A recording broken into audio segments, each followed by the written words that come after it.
Assalamualaikum warahmatullahi wabarakatuh. Waalaikumsalam warahmatullahi wabarakatuh. Innal hamdalillahi wa syukrullah. Innal hamdalillahi wa syukrullah. La haula wa la quwata illa billah. Allahumma salli wa sallim ala Rasulillah sallallahu alaihi wasallam wa ala alihi wa sahbihi wa mawalah wa man tabi'ahu bi ihsan ila yaumil qiyamah. Allahumma la sahla illa ma ja'altahu sahla wa anta taj'alul hazana idza syi'ta sahla. Amma ba'du.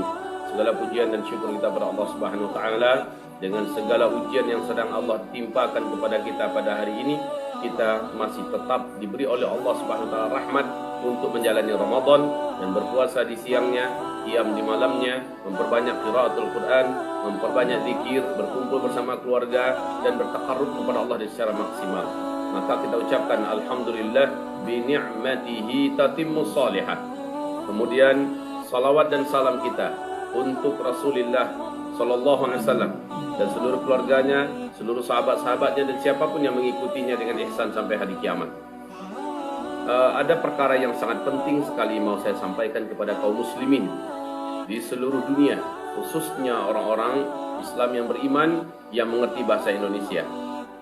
Yang pertama tentang gonjang-ganjing hantaman meteor di pertengahan Ramadan pada hari Jumat yang bertepatan dengan tanggal 15 untuk 1441 Hijriah ini, pas pertengahan Ramadan. Bahwa hantaman meteor itu akan menimbulkan dukhan. Sesungguhnya kejadian itu dengan izin Allah Subhanahu wa taala saya meyakini tidak sekarang. Yang pertama, hadis itu adalah hadis yang dhaif jiddan, sangat lemah, dan juga menurut Ibnu Jauzi hadisnya adalah hadis palsu. Maka tidak pantas dan tidak boleh kita membangun akidah kita di atas dalil yang tidak jelas atau dalil yang dhaif.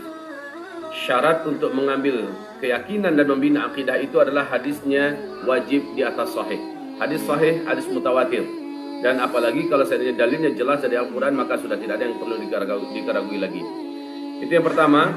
Yang kedua, syarat-syarat terjadinya hantaman besar.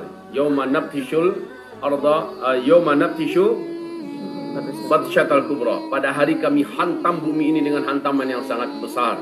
Itu bukan sekarang. Kenapa bukan sekarang? Karena ada beberapa syarat yang harus mendahuluinya. Ya, saya maksudkan syarat ini adalah beberapa kejadian yang terlebih dahulu harus mendahuluinya. Apa yang mendahuluinya? Pertama, dan ini penting sekali ya. Pertama, terjadi terlebih dahulu di mana uang yang dipakai di muka bumi ini bukan lagi uang kertas. Dan sekarang masih uang kertas yang dipakai. Maka berarti masa untuk hantaman besar itu dengan izin Allah dan menurut keyakinan saya bukan di zaman ini. Bukan pada masa ini, bukan besok maksud saya. Terus yang kedua, belum lagi terjadi penaklukan Masjidil Aqsa di Palestina. Karena ini juga adalah syarat di mana Masjidil Aqsa terlebih dahulu harus ditaklukkan. Ya, sementara sekarang Masjidil Aqsa masih dalam keadaan dikuasai oleh bangsa Yahudi yang mendirikan negara Israel di negeri jajahan Palestina. Dan yang ketiga, saudara-saudaraku yang kami muliakan, belum lagi muncul gunung emas dari dalam perut bumi Irak di atas aliran sungai Efrat. Kalau seandainya ini sudah muncul, akan terjadilah perang besar. Karena kata Rasulullah, orang akan berangkat menuju ke sana. Setiap negara akan mengirimkan tentara-tentaranya dan berperang di sana, memperebutkan gunung emas itu. Ya. Nah, dalam kondisi perang, di samping ada perang-perang kecil yang terjadi di berbagai negara atau perang-perang lokal yang terjadi di seluruh kota-kota di negara-negara, maka ini juga belum wujud. Maka saudaraku yang kami muliakan, ini perkara-perkara besar. Yang pertama tadi, uang kertas masih dipakai. Yang kedua, Baitul Maqdis belum dibebaskan. Dan yang ketiga, gunung emas masih belum muncul dari dalam perut bumi Irak.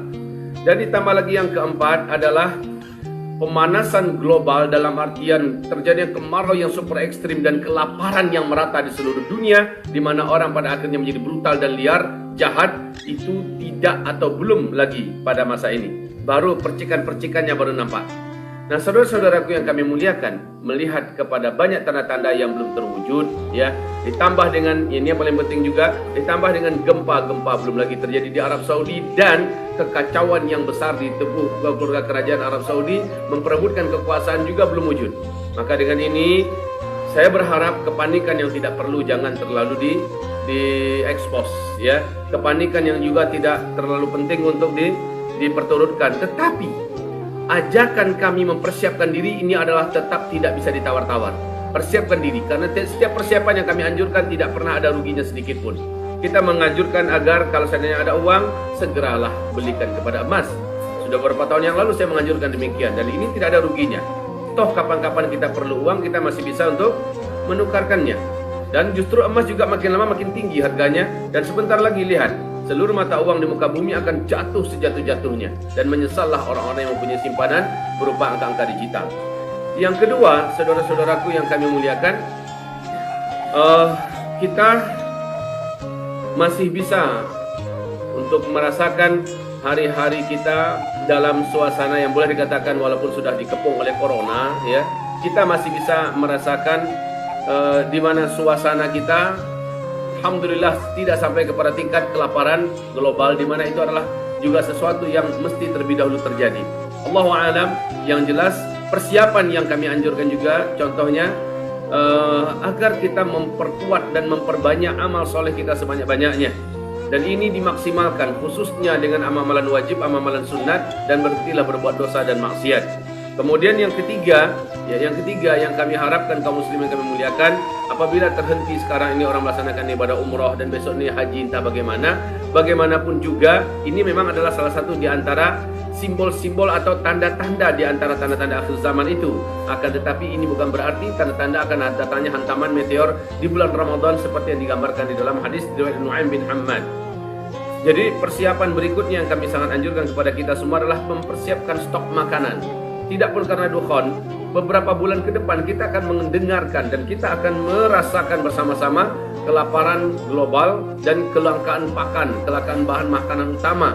Dan ini akan cukup menjadikan orang panik dan menjadikan orang menjadi liar, brutal, jahat, dan dia akan bertahan hidup dengan cara apapun saja. Walaupun merampok dan merampas ke sana kemari, walaupun bahkan sampai ke tingkat membunuh ke sana kemari.